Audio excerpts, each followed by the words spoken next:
Hola, soy el maestro Francisco Ríos. Hoy vamos a abordar un tema muy interesante y más para todas aquellas personas que en este momento están laborando y se dedican a la parte de recursos humanos, en la parte directiva, pero también a todos aquellos que somos parte de una organización. Vamos a hablar sobre la salud y enfermedad de las organizaciones y quiero hacer énfasis también en la intervención del DOIsta, del agente del cambio o también conocido como el desarrollador organizacional. Si bien sabemos, el término de desarrollo organizacional no se ha escuchado mucho, por lo menos no aquí en México, no ha tenido mucho peso. Sin embargo, a nivel mundial, mmm, ya tiene muchísimos antecedentes, hay mucha teoría, mucha innovación y también mucha práctica sobre esas estrategias del cambio planeado en las organizaciones y lo que buscan justamente es llevar esto, llevar organizaciones más saludables que propicien un cambio adecuado, no solamente pensando en aumentar los recursos para la misma empresa u organización, sino también tomar en cuenta el factor humano, que es el más importante. A final de cuentas, si la empresa le apuesta al colaborador, el colaborador sin duda le va a apostar a la empresa.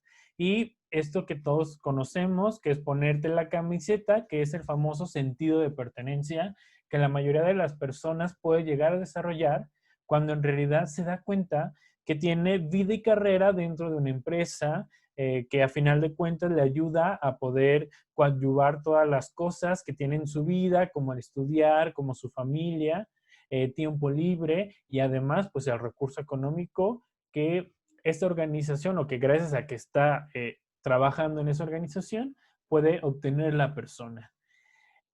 Al igual que el ser humano, la organización es un sistema, está compuesto por otros subsistemas que a final de cuentas, dependiendo su funcionalidad, pues también tiene que ver con la rentabilidad, con la productividad que vive cada una de las organizaciones.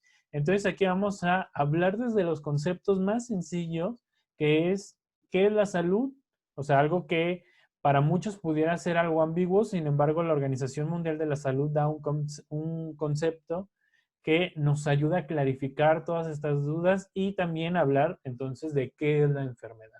Entonces, una vez que nos quede muy claro qué es salud, qué es enfermedad, pues ahora sí vamos a ver cómo este tema lo podemos trasladar a un nivel empresarial y cómo estas mismas empresas pueden ayudar a que sus colaboradores, sus colaboradoras tengan un mayor índice de salud.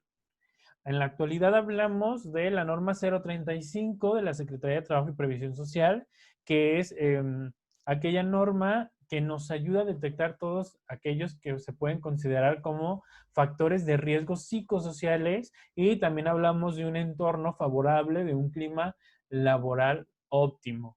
Hoy por hoy se nos está exigiendo. Sin embargo, ¿cuánto tiempo tuvo que suceder para que en México existiera una norma que obligue a todas las empresas a esto cuando en otros países como Estados Unidos, como Canadá, como en Europa, en España específicamente, tienen programas sobre salud ocupacional, sobre salud organizacional y que ya tienen años?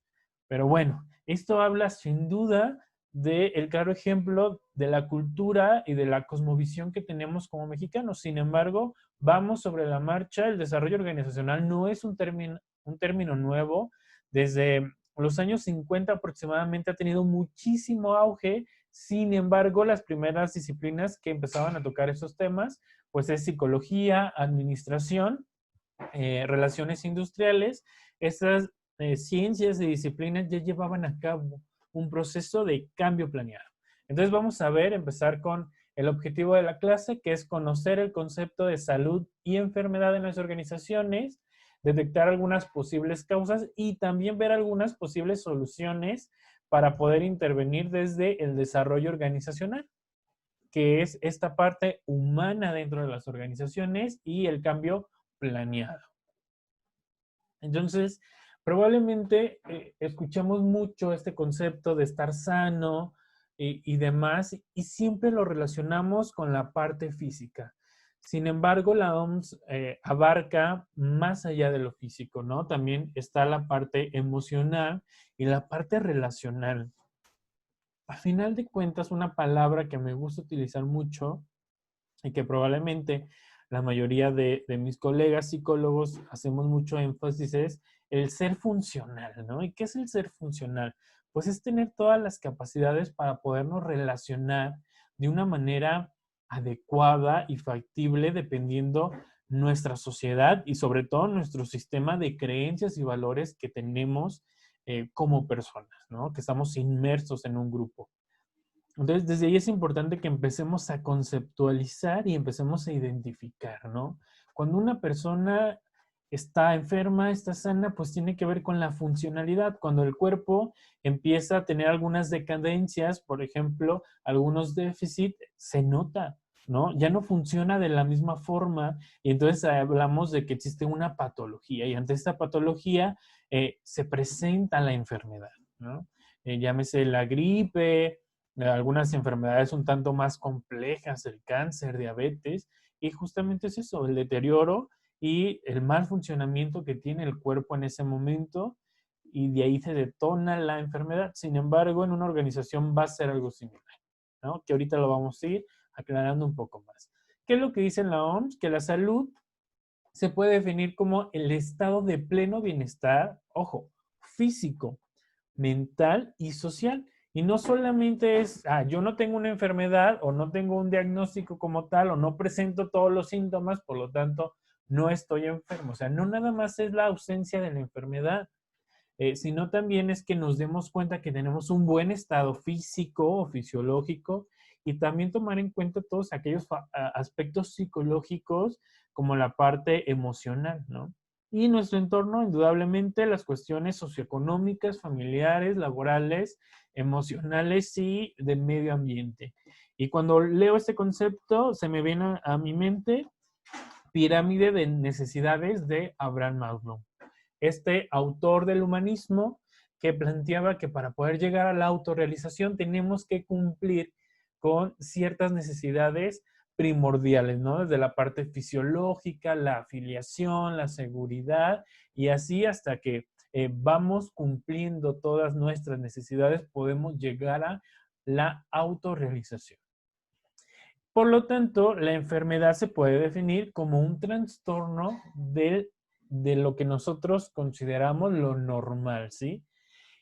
Este tema de hablar de lo normal y lo anormal para muchos puede ser subjetivo, sin embargo, no lo es para las estadísticas. ¿Qué es lo anormal? Todo aquello que se sale de la media, ¿sí? Y cuando hablamos de la media en una población, entonces son todos aquellos que tienen un déficit y también todos aquellos que tienen mayores condiciones o están sobredotados, o sea, todo lo que no está dentro de la media, que es lo normal, se considera una cuestión anormal, ¿no? Si habláramos de inteligencia, que bueno, en la actualidad ya sabemos que podemos hablar de inteligencias múltiples, pero anteriormente solamente era, ok, vamos a medir el coeficiente intelectual, utilizamos un instrumento psicométrico, el WIS, el WISE, entonces vamos a ver los resultados y entonces, bueno, resulta que la persona tiene un retraso mental.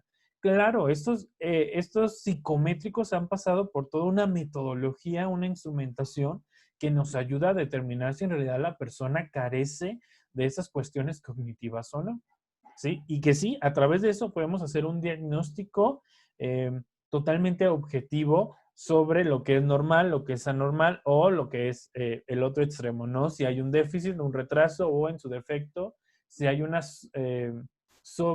hay una dotación todavía que recalca o que sale más de lo que nosotros consideramos el parámetro de lo normal, ¿no?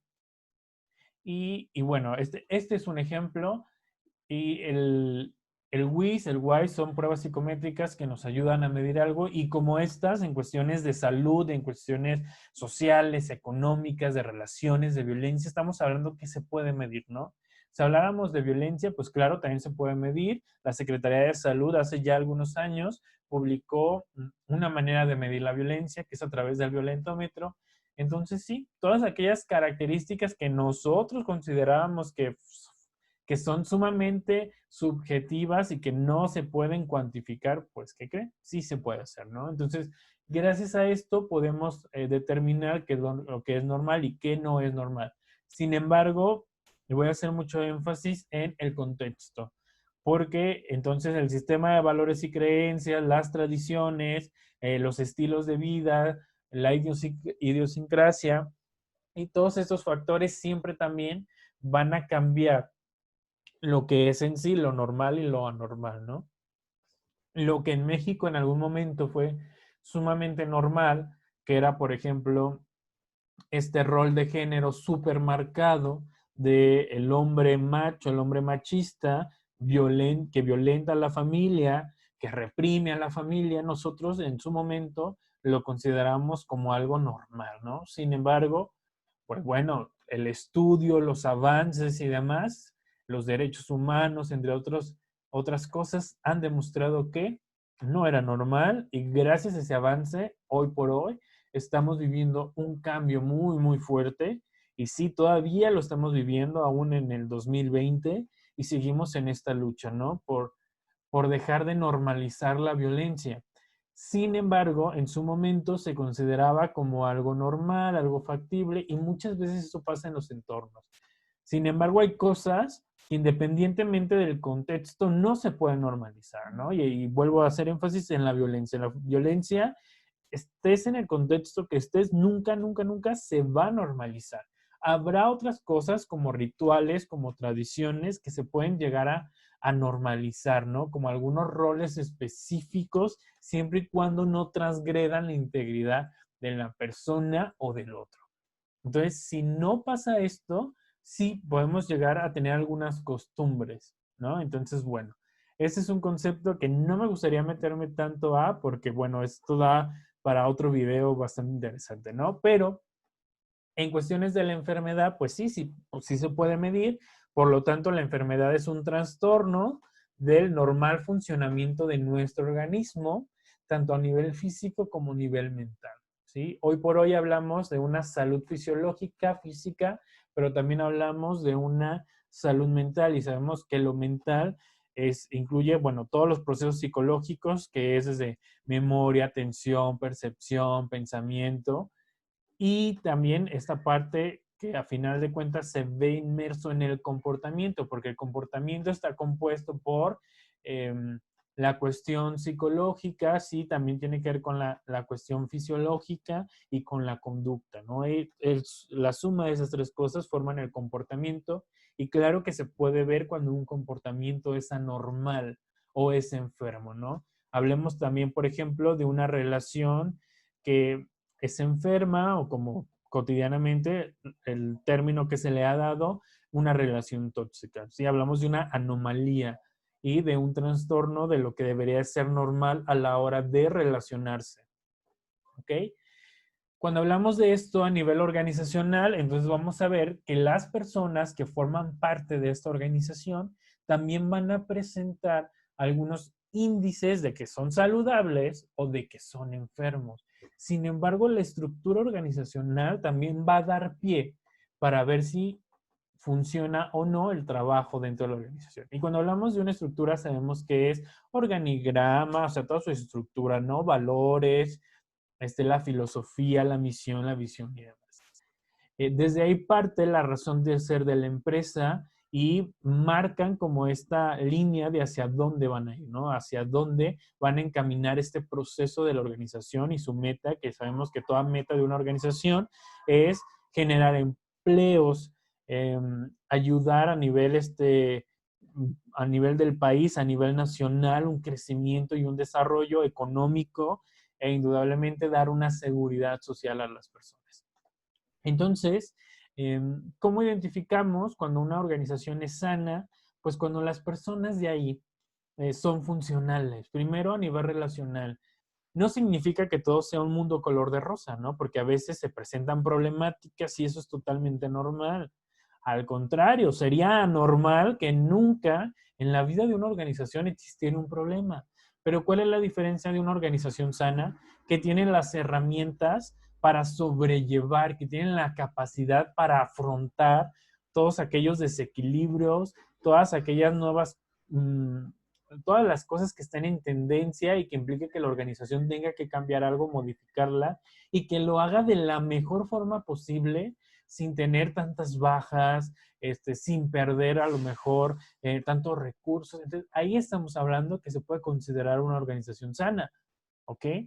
Por ejemplo, hoy que vivimos esta cuestión de la tecnología, muchos pueden llegar a presentar resistencia al cambio, el que lleven mucho tiempo, muchos años trabajando de una manera muy tradicional y ahora se nos pida que sea de una manera digital, que implica, si una organización es sana, claro, también va a haber resistencia al cambio, pero la manera en la que se van a enfrentar a esto va a ser muy positivo y en donde les van a enseñar a sus colaboradores, en donde van a dar más de ellos para que se sientan confiados, se sientan seguros y que vean que es una transformación que están viviendo todos y que en algún momento todos lo van a aprender. Sin embargo, en una organización que presente cierto índice de síntomas de enfermedad, pues va a ser un catástrofe. Va a haber bajas, va a haber números rojos, va a haber alertas que nos van a decir que el desarrollo, el entorno, el clima no es favorable para la organización y sobre todo para los colaboradores. Entonces, lejos de sumar y de abonar y de dar un aprendizaje a pesar de la resistencia al cambio, lo que hacen es totalmente peyorativo, ¿sí?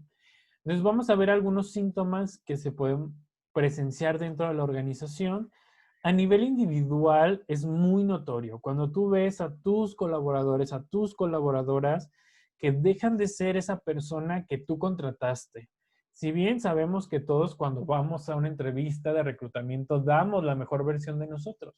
Sin embargo, en los 3 meses que la mayoría tienen de prueba, a final de cuentas dan a notar lo que en realidad son, ¿no? Qué habilidades, qué aptitudes y actitudes tienen para desarrollar un trabajo y sobre las auditorías, revisiones y supervisión, pues se van dando cuenta de los rendimientos y si en realidad tiene la capacidad o no, o si en realidad cumple o no el perfil de puesto, ¿no? Sin embargo, en un individuo es muy notorio cuando algo no está bien. No voy a hablar ahorita tanto de las patologías o psicopatologías que se dan por no tener un entorno favorable organizacional, pero entre ellas, solo por mencionar, hablamos de estrés, hablamos ya de un nuevo término que es tecnoestrés, hablamos también del síndrome de burnout, también conocido como el síndrome del quemado, entre otros trastornos que pueden generar como un trastorno de ansiedad, de depresión y, bueno, muchos otros que afecta a la salud física y mental de una persona. Algunos de los síntomas y algunos también de aquí de los trastornos que se pueden llegar a presentar en el individuo, sin duda es la depresión, es la ansiedad. Eh, es muy notorio porque por lo regular o en la parte de la psicología nosotros lo llamamos la somatización. Cuando hay un gran índice de presión y de estrés laboral, se va a manifestar en el cuerpo.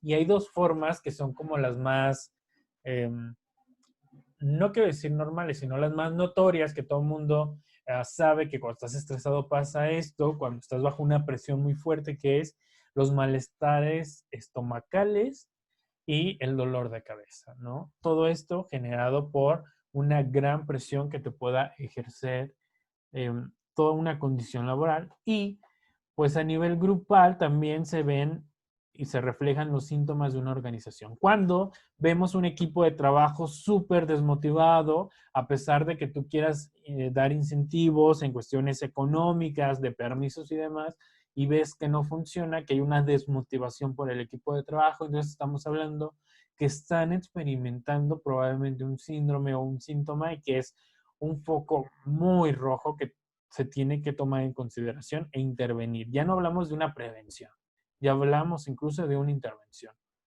El bajo rendimiento, los conflictos constantes, las riñas, el desconocimiento de los roles de puesto y la jerarquía incongruente. Ante esto, de hablar de salud, enfermedad, lo que más se habla en cuestiones de una empresa con síntomas de alguna enfermedad organizacional, pues es el estrés, ¿no? Y sabemos que el estrés es un estado que surge por las exigencias y presiones del pasado reciente y las exigencias o presiones de un futuro cercano o anticipado. Y a veces nos sobrepasan, ¿no? Sobrepasan las capacidades que tiene el personal o de que no hay un equipo completo, sin embargo, se tiene que cumplir con esto.